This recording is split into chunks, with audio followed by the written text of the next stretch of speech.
I wasn't looking for him. That's the thing I tell myself every time this memory comes back. I wasn't drunk, I wasn't lonely enough to be reckless, and I definitely wasn't nostalgic on purpose. I was just cleaning out my phone. Or at least that's how it started. It was a Sunday night, the kind that feels heavier than the rest of the week. Too quiet. Too much space to think.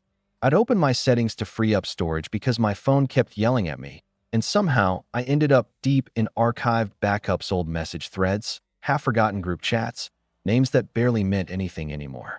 And then I saw his. Miles. Just his name. Plain text. No photo anymore. No emoji. Nothing special. Except my chest tightened like I'd just missed a step going down the stairs. 10 years. I stared at the screen longer than I want to admit. I could have closed it. I should have closed it. But my thumb hovered, and before my brain could catch up, I tapped. The screen loaded slowly, like it was hesitating too. The first message was dated June 2015. Miles, did you get home okay? Me, yeah? Still smiling like an idiot though. Miles, good. I was worried I ruined your night. Me, you kidding? You kind of wrecked me. In a good way. I let out a breath I didn't realize I was holding. I barely recognized myself in those words, so open, so unguarded. There was no irony, no armor, just honesty. I scrolled. There were hundreds of messages. Late nights. Inside jokes. Stupid arguments about music. Long paragraphs sent at 2 a.m. when neither of us wanted to say goodnight first. It was all there, preserved like a time capsule I'd buried and pretended I'd forgotten. Back then, Miles was everything. We met the summer after college, when neither of us knew what we were doing but pretended we did. He worked mornings at a bookstore CAF. I was freelancing, barely paying rent, convinced I'd be discovered any day now. We ran into each other 3 times in 1 week before we finally admitted it wasn't an accident. He liked his coffee black. I didn't. He teased me for it relentlessly.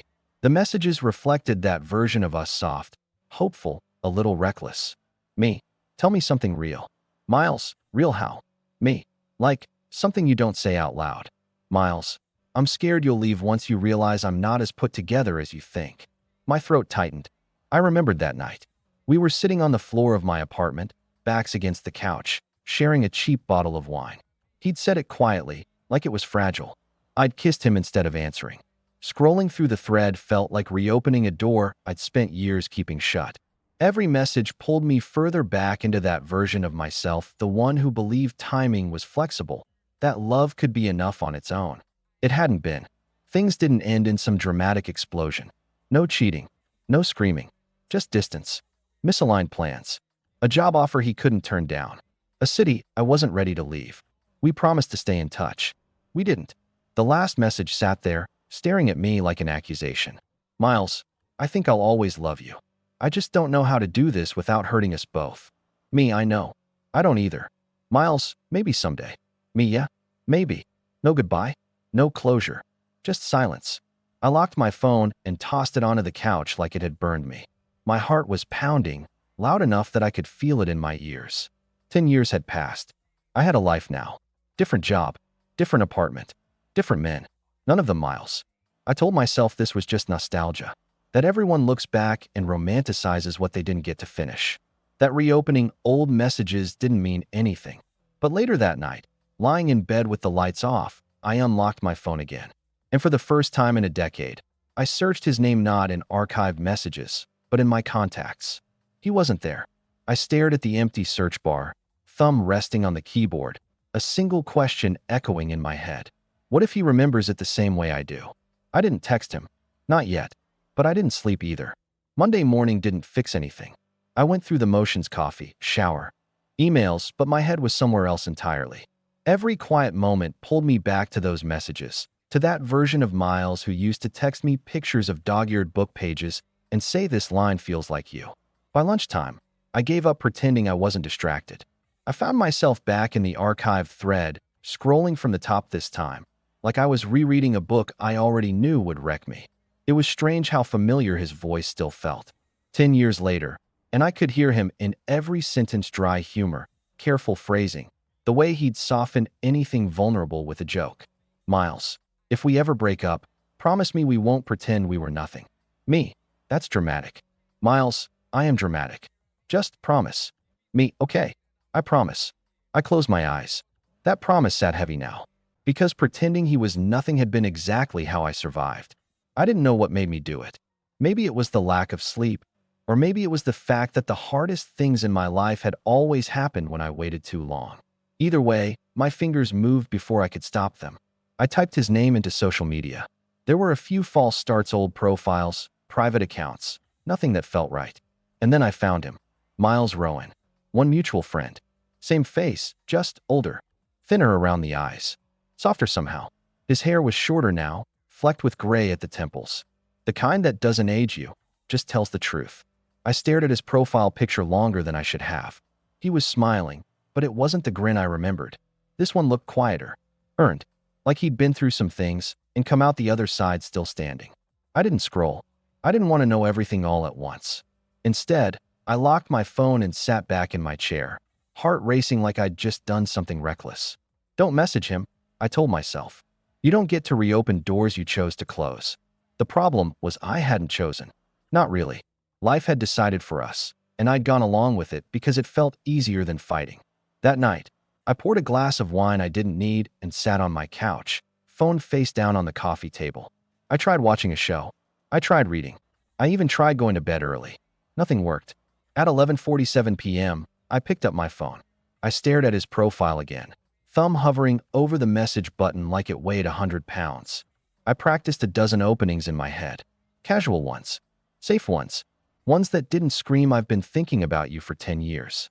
Finally, I typed, "Hey, this is probably strange, but I found some old messages tonight and thought of you. I hope you're doing well." I read it 3 times. Too vague. Too honest. Too late. I almost deleted it. Instead, I hit send. The message delivered instantly. And then I waited. Every second felt stretched thin. I set the phone down. Picked it up. Set it down again. My stomach twisted like I was 23 and waiting outside his apartment, wondering if this was the night I'd finally say the wrong thing. 5 minutes passed. 10. I told myself it didn't matter. That he might not remember me the way I remembered him. That maybe he'd moved on so completely my name barely registered anymore. Then my phone buzzed. I froze. For a full second, I couldn't bring myself to look. When I finally did, his name was there. Same name. Different time. Miles Elliott? Miles, wow. I wasn't expecting this tonight. Miles, yeah? I remember those messages too. My chest tightened. I typed, erased, typed again. Me? Sorry if this is out of nowhere. Miles, it is. Miles, but not in a bad way. I leaned back against the couch, eyes closing. We didn't dive into the past right away. We talked like two people circling something fragile, careful not to step too hard. Work, cities, small, safe updates. But beneath every word was the same unspoken thing. We're still here. At one point, he wrote, "Miles, I used to wonder if I imagined how intense that time was. Miles, like maybe it only mattered that much to me." I swallowed and replied, "Me, it mattered to me too. Me, I just didn't know how to carry it forward." There was a pause this time, longer than before. Then, "Miles, yeah? Miles, me neither." I stared at the screen, heart pounding not with panic this time, but with something softer, something that felt like recognition. We didn't say goodnight. We didn't say maybe someday again. But when I finally put my phone down, it was after 2 a.m., and for the first time since I'd found those messages, my chest didn't feel so tight. It felt open, like something unfinished had finally remembered how to breathe. We kept texting. That was the surprising part, not the fact that we talked, but how easily it slipped into place. Like no time had passed at all. Like we hadn't spent a decade becoming strangers. The next morning, I woke up to a message timestamped 6:12 a.m. "Miles, random question. Miles, do you still hate mornings, or did adulthood fix that?" I smiled into my pillow before answering. "Me, adulthood made it worse. Me, I just complain less publicly now." He sent a laughing emoji, the same one he used to use. I remembered that, too. Over the next few days, our conversations stretched longer. Morning check-ins, midday distractions, late-night thoughts that felt a little too honest for people who were supposed to be catching up. We talked about books, about jobs that paid better but asked for more, about how weird it was to feel settled and unfinished at the same time. Eventually, the past crept in. Not all at once. Just little pieces, like we were testing whether it still fit between us. "Miles, I kept the ticket stub from that concert." "Miles, found it in a box last year and couldn't throw it away." "Me, I still remember you losing your voice trying to sing. Miles, I sounded incredible, and you know it. I could picture it perfectly, him leaning into my shoulder, warm and loud and alive. That memory had faded at the edges over the years, but now it sharpened, bright and dangerous. One night, while brushing my teeth, my phone buzzed again. Miles, can I ask you something kind of heavy? I sat on the edge of the tub, toothbrush forgotten. Me, yeah. Me always. The typing bubble appeared, disappeared, appeared again. Miles, when I left. Miles, did you think I didn't fight for us? My chest tightened. I thought about that question for a long time. Back then, I told myself a lot of things to make the goodbye hurt less. That he chose distance. That he chose certainty over me. That if he'd wanted to stay, he would have. The truth was Messier. Me, no. Me. I think I was afraid you fought harder than I did. Me. And I didn't know how to live with that. There was a long pause. The kind that stretches your nerves thin. Then, Miles, I was terrified. Miles, I kept hoping you'd ask me to stay. I closed my eyes. That sentence landed differently now. Not as regret, exactly, but as clarity. Two people waiting for each other to make the impossible choice. I would have, I whispered to no one. But I didn't type it. Instead, I asked the question that had been sitting in my chest since the night I found those messages. Me, did you ever stop loving me? The reply came quicker than I expected. Miles, no. Miles, I just learned how to live around it. That did something to me. Something quiet but irreversible. Like a door unlocking. We didn't flirt outright. Not yet. But the air between us changed. Every message carried weight now. Awareness. A careful kind of hope neither of us wanted to name. On Thursday night, he sent, Miles, I'll be in your city next month. Miles, work thing. Miles, I wasn't going to mention it, but Miles, I kind of want to see you. I stared at the screen, heart thudding. 10 years ago, I would have overthought it. Listed reasons it was a bad idea.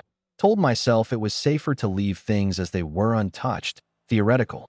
Now, I thought about the archived messages. The promises. The silence that followed. Me, yeah. Me. I want that too. He replied with a simple, Miles, okay. Just one word. Steady. Certain. After that, I lay awake longer than I should have, imagining what it would be like to see him again. To hear his voice in real time. To find out whether the space between us had grown into something unrecognizable or whether it had just been waiting. I didn't know what would happen. But for the first time in a long time, the future didn't feel like something I had to brace for. It felt like something I might finally step toward. The weeks leading up to his visit passed in a strange blur. On the surface, nothing changed. I still went to work, still met friends for drinks, still answered emails and paid bills and complained about the weather like a functioning adult. But underneath all of it, there was a quiet countdown ticking away in my chest. We didn't talk about what seeing each other meant. We talked around it instead. He sent me a picture from a train window one morning, gray sky, coffee cup balanced on his knee. Miles, still hate traveling for work. Miles, but this view almost makes up for it. I sent him one back later that night, the street outside my apartment, wet from rain, lights blurring across the pavement. Me, this is the corner where you made me wait while you ran back for your jacket. Me, you said it felt like the night needed one more moment. He replied almost immediately. Miles, I remember that. Miles, I didn't forget much, apparently. That was the thing. The remembering. It didn't feel like digging up old bones. It felt like uncovering something we'd carefully wrapped up and stored away, convinced we'd come back to it someday. Only now, that someday was suddenly real. The night before he arrived, I barely slept. I stood in front of my closet longer than necessary, rejecting shirts that felt too forced, too careful. I didn't want to look like I was trying to impress him. I didn't want to look like I wasn't, either. Eventually, I settled on something simple, something honest. When he texted to say he'd landed, my hands shook. Miles, just touched down. Miles, kind of surreal being here again. Me, yeah. Me. Let me know when you're settled. We agreed to meet the next evening. Dinner. Neutral ground. A place where we could sit across from each other and pretend this was normal. It wasn't. I got there early. Too early. The host asked if I wanted a drink while I waited, and I said yes even though I usually didn't. The glass sat untouched in front of me as I watched the door.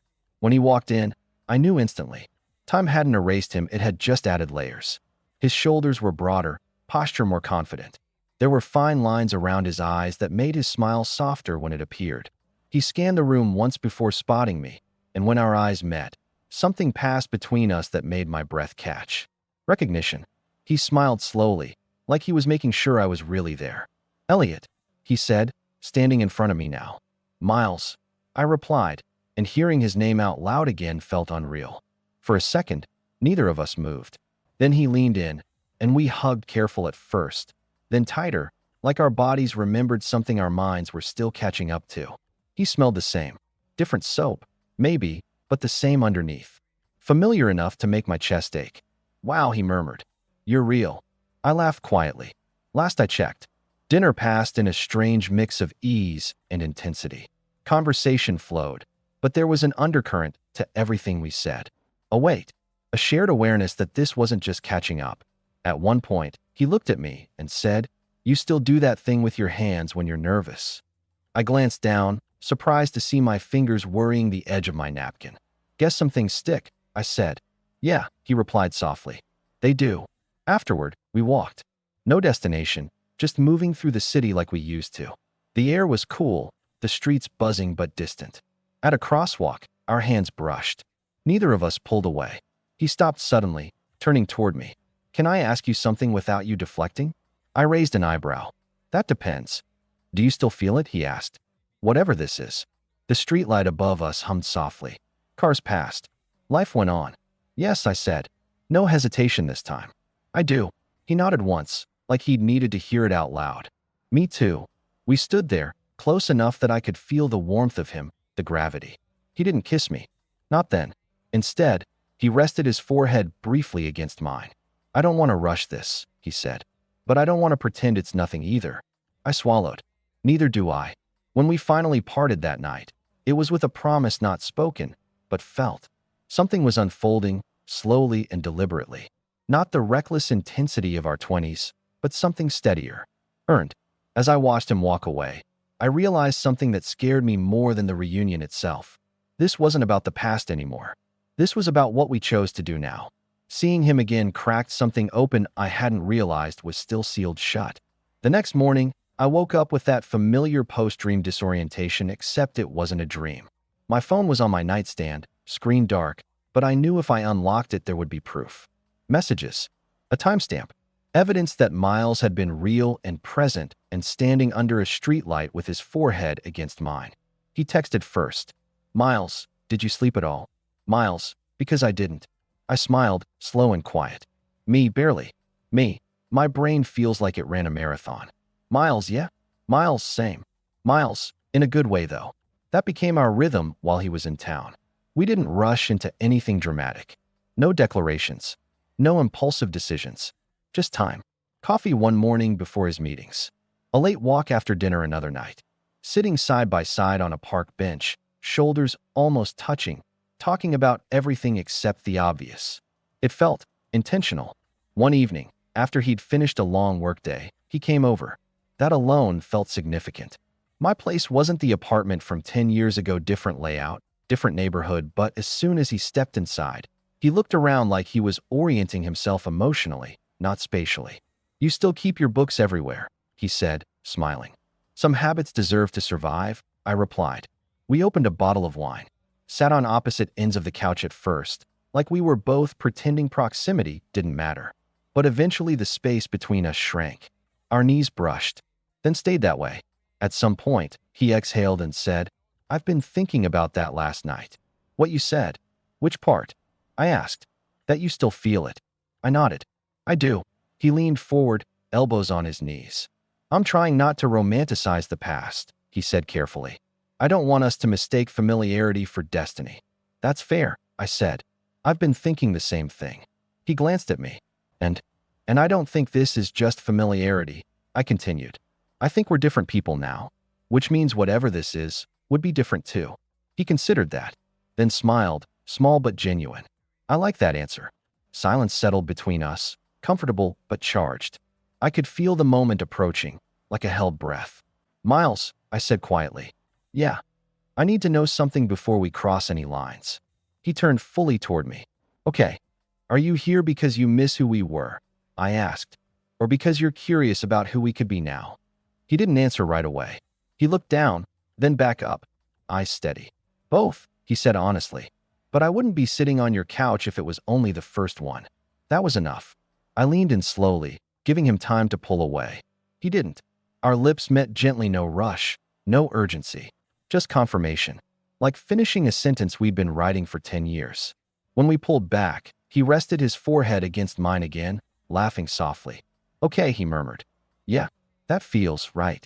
We didn't sleep together that night. Not fully. We stayed tangled on the couch, talking in half sentences, dozing, waking up just enough to re-anchor ourselves.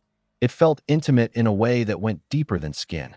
The next morning, reality crept back in. His flight home. His life. Mine. At the airport, we stood near security, hands linked loosely, like we were both afraid to grip too tight. This doesn't have to end when I leave, he said. I know, I replied. But it also doesn't have to pretend distance is easy. He smiled at that. You always were good at naming the hard parts. Before he walked away, he kissed me once more, quick, grounding, real. Let's not disappear again, he said. We won't, I promised. And this time, I meant it without fear. Distance has a way of clarifying things. The first week after Miles left was harder than I expected, not in a dramatic, falling apart way, but in quiet moments. Reaching for my phone when something small happened. Passing a CAF and thinking he'd like this place. Falling asleep with conversations unfinished. But this time, the distance didn't feel like an ending. It felt like a test. We didn't text constantly. That was intentional. Instead, we checked in with purpose. Real messages. Thoughtful ones. Miles, I told my therapist about you today. Miles, not in the one who got away way. Miles, more like the one who came back when I was ready. That one sat with me for a long time. We talked about logistics. Slowly, carefully. Not moving cities. Not making promises we couldn't keep, but acknowledging that what we were building deserved honesty. A month later, I visited him. Different city. Different life. Same feeling when he opened the door and smiled like I was exactly where I was supposed to be. We learned each other again, not the idealized versions from memory, but the real ones. The habits. The flaws. The ways we'd both grown harder and softer in different places. It wasn't perfect. We argued, once really argued, about fear.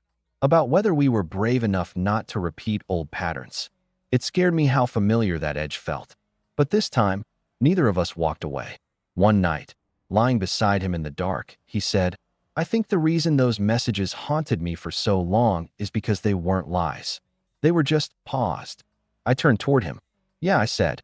Like we hit stop instead of end. He reached for my hand. I don't want to pause again. Neither did I. It's been a year now. We still have those old messages. Neither of us deleted them. Not because we live in the past, but because they remind us how long it took to become who we are now. Sometimes, late at night, I scroll through them again. Not with regret. Not with longing. With gratitude. Because once, a decade ago, we were everything to each other and didn't know how to make it last. And now? Now we do. I didn't think there would be an after the ending. Stories are supposed to stop once the big questions are answered, once love is chosen, once the past is forgiven, once the future has a shape. But real life doesn't work like that. It keeps going, quietly, in ways that don't always announce themselves. The moment that made me realize this wasn't dramatic at all. It was a random Tuesday. I was sitting on the couch, phone in hand, half watching the news while Miles cooked dinner in the kitchen. He'd been humming off-key, confidently so, and it made me smile without thinking. My phone buzzed with a storage notification, the same kind that had started all of this. Running low on space. I laughed under my breath. Of course, I muttered. Out of habit, I opened my settings. Out of curiosity, I scrolled. And there it was again. The archived messages. The same thread. The same name. The same decade-old words that once felt like a wound and then like a miracle. Only this time, when I opened it, my chest didn't tighten. Miles glanced over his shoulder. What's that look? Nothing, I said, then corrected myself. Actually, remember those old messages? He smiled softly. Hard to forget. I just opened them again, I said. And for the first time, they don't hurt. They don't pull me backward either. He turned the stove off and walked over, leaning against the counter. What do they feel like? I thought for a moment. Proof, I said, that we were real, and that we didn't waste it even if it took us a long time to understand it. He nodded, like that answer fit somewhere inside him too. I closed the thread. Not deleted. Just closed. Then I opened a new message. To him. Me, hey. Me. I'm sitting 5 feet away from you, and somehow I still want to text you. Me. Does that ever go away? His phone buzzed in his pocket. He pulled it out, read the screen, and smiled that familiar, quiet smile, the one that always made me feel like I was exactly where I belonged. Miles, I hope not. I set my phone down and stood up, walking into his arms like it was the most natural thing in the world. Maybe that's what growing up really is. Not erasing old versions of yourself. Not pretending past loves didn't matter, but letting them lead you slowly, imperfectly to the right moment. And finally knowing when you're in it.